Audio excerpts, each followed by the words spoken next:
এ যেন হুবহু শেখ হাসিনার বিদায়ী চিত্রনাট্য। মাঝরাতে লাইভে সে মায়াকান্না, আন্দোলনকারীদের ওপর পাকিস্তান ও চীনা ষড়যন্ত্রের ট্যাগ।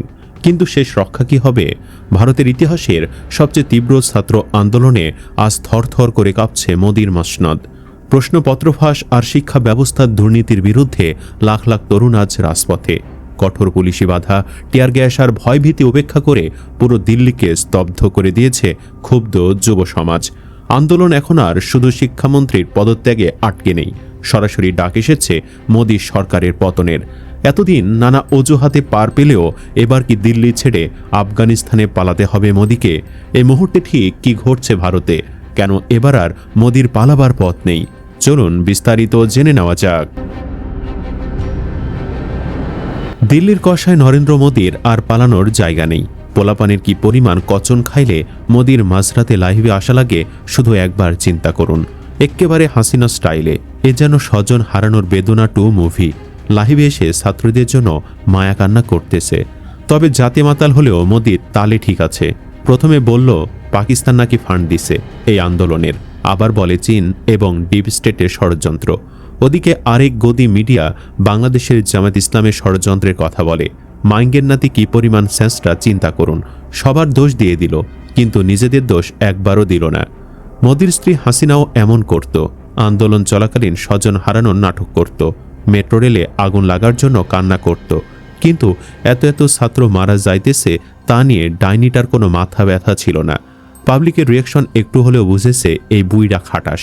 মোদি হয়তো টের পেয়েছে ওর গতি নড়বড়ে হয়ে গেছে, সেজন্যই মাঝরাতে লাইভে এসেছেন। আবার তেল মেরে বলতেছে বিষয়টা অত্যন্ত দুঃখজনক।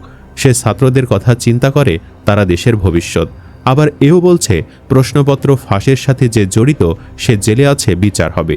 কিন্তু সবার আগে বিচার তো মোদির হওয়া উচিত। ও নিজেও এসবে জড়িত। তবে মোদির অবস্থা এখন কাঁদো কাঁদো ভাব। ভারতে এতদিন বহু আন্দোলন হয়েছে, কিন্তু মোদি গদি নড়বড়ে হয়নি।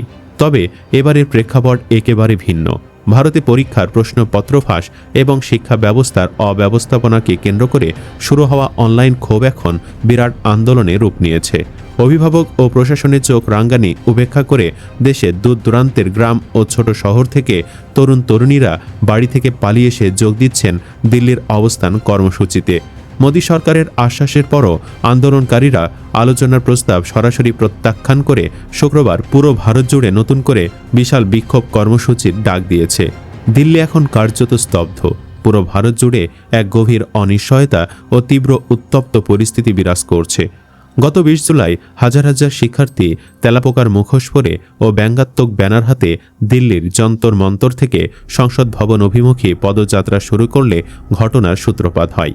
দিল্লির রাজপথে হাজার হাজার তরুণ শিক্ষার্থী ও চাকরি প্রার্থীর এই আন্দোলন নড়বড়ে করে দিয়েছে মোদির গদি। আন্দোলন এখন আর শুধু শিক্ষামন্ত্রী ধর্মেন্দ্র প্রধানের পদত্যাগের দাবিতে সীমাবদ্ধ নেই। বিক্ষোভকারীরা এখন সরাসরি মোদী সরকারের পতনের দাবি করছেন।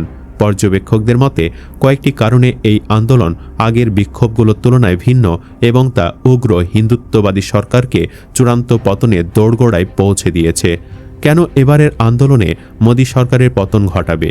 চলুন তা একে একে দেখে নেই। 1. আন্দোলনের কেন্দ্রবিন্দু এখন মোদী। প্রথম দিকে আন্দোলনের মূল দাবি ছিল শিক্ষামন্ত্রী ধর্মেন্দ্র প্রধানের পদত্যাগ। তবে ধারাবাহিক প্রশ্নপত্র ফাঁস, নিয়োগ ব্যবস্থার ব্যর্থতার দায় নিয়ে এখন আন্দোলনকারীরা সরাসরি প্রধানমন্ত্রী মোদীকে প্রশ্নের মুখে দাঁড় করাচ্ছেন। বিক্ষোভকারীদের মতে শুধু মন্ত্রী পরিবর্তন নয়, পুরো শাসন ব্যবস্থার পরিবর্তন প্রয়োজন। 2. সংগঠনের গণ্ডি ছাড়িয়ে যুব সমাজের আন্দোলন। প্রথমে অনলাইন ভিত্তিক একটি প্রচারণা থেকে আন্দোলনের সূচনা হলেও বর্তমানে এটি স্বতঃস্ফূর্ত ছাত্র যুব আন্দোলনে রূপ নিয়েছে। যন্তর মন্তর ও সংসদমুখী কর্মসূচিতে অংশ নেওয়া অনেকেই কোনো রাজনৈতিক সংগঠনের মাধ্যমে নয়, নিজ উদ্যোগে যোগ দিয়েছেন। এ কারণে এই আন্দোলনকে কোনো নির্দিষ্ট নেতৃত্বের মাধ্যমে নিয়ন্ত্রণ বা সমঝোতায় আনা কঠিন হয়ে পড়েছে। 3. পুরনো রাজনৈতিক কৌশল কার্যকর হয়নি। আগের বিভিন্ন আন্দোলনের ক্ষেত্রে সরকার বিরোধী বিক্ষোভকে ধর্ম, জাতিগত পরিচয় বা রাজনৈতিক তকমা দিয়ে দুর্বল করার চেষ্টা হয়েছে। কিন্তু বর্তমান আন্দোলন চাকরি, পরীক্ষা, শিক্ষা এবং ভবিষ্যৎ নিয়ে তরুণদের উদ্বেগকে কেন্দ্র করে গড়ে উঠেছে। ফলে একে নির্দিষ্ট কোনো গোষ্ঠীর আন্দোলন হিসেবে তুলে ধরা কঠিন হয়ে পড়েছে। 4. রাষ্ট্রীয় প্রতিষ্ঠানের প্রতি অনাস্থা। বিক্ষোভকারীদের একটি বড় অংশের দাবি, আদালত, পার্লামেন্ট এবং মূলধারার গণমাধ্যম তাদের সমস্যার কার্যকর সমাধান দিতে পারেনি। তাদের মতে প্রাতিষ্ঠানিক পথ ব্যর্থ হওয়ায় রাজপথে এখন দাবি আদায়ের একমাত্র উপায়। 5. সরকারের প্রতিক্রিয়া নিয়ে প্রশ্ন। প্রতিবেদনে বলা হয়েছে, সরকার এখন পর্যন্ত নীরবতা, প্রশাসনিক প্রক্রিয়া এবং কঠোর নিরাপত্তা ব্যবস্থার উপর নির্ভর করেছে, কিন্তু আন্দোলন অব্যাহত থাকায় এই কৌশল কার্যকর হচ্ছে না বলে ধারণা বিশ্লেষকদের। 6. ভয় কাটিয়ে রাজপথে মানুষ।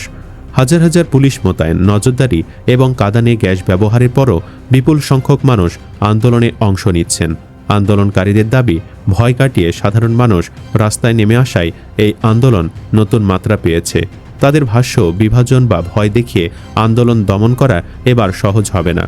পর্যবেক্ষকদের মতে প্রশ্নপত্র ফাঁসের ঘটনায় শুরু হওয়া এই আন্দোলন এখন শিক্ষা, কর্মসংস্থান, সরকারি জবাবদিহি এবং শাসন ব্যবস্থা নিয়ে বৃহত্তর জন অসন্তোষের প্রতিফলনে পরিণত হয়েছে, যার ইতি ঘটতে পারে মোদির পতনের মধ্য দিয়ে। সুপ্রিয় দর্শক, আপনি কি চান মোদির পতন ঘটুক? কমেন্ট বক্সে জানিয়ে দিন আপনার মতামত। ভিডিও ভালো লাগলে লাইক দিন এবং চ্যানেলটি সাবস্ক্রাইব করুন। ধন্যবাদ।